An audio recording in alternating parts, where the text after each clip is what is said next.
DPR Aceh kurang ajar. Hoka tungku-tungku yang sekarang sudah menjadi wakil rakyat di Aceh.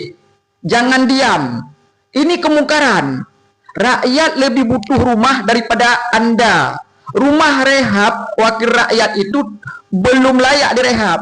Dan anggaran rehabnya luar biasa. Bisa bikin rumah baru satu. Saya long yang kedua, yang bahagia.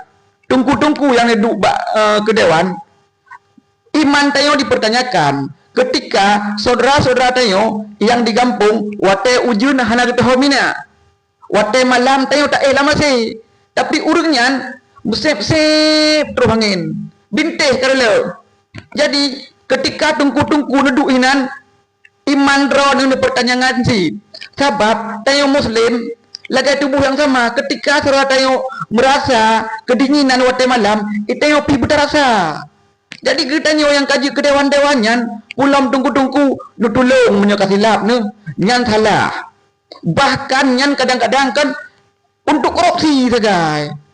Nyo, baik nu imle, baik dasar untuk roh akhirat. Betul kau pegang. Waktu lagi nyo sang long tungku kan, long kan tungku, tapi long tupu.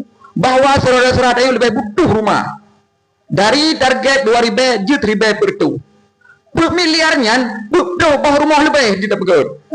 Betul lo pegang. Nyan kemungkaran yang wajib nak cegah hai tungku-tungku yang kaduk sebagai wakil rakyat. Bengeh ke bengeh, hana urusan. Long kan tunggu.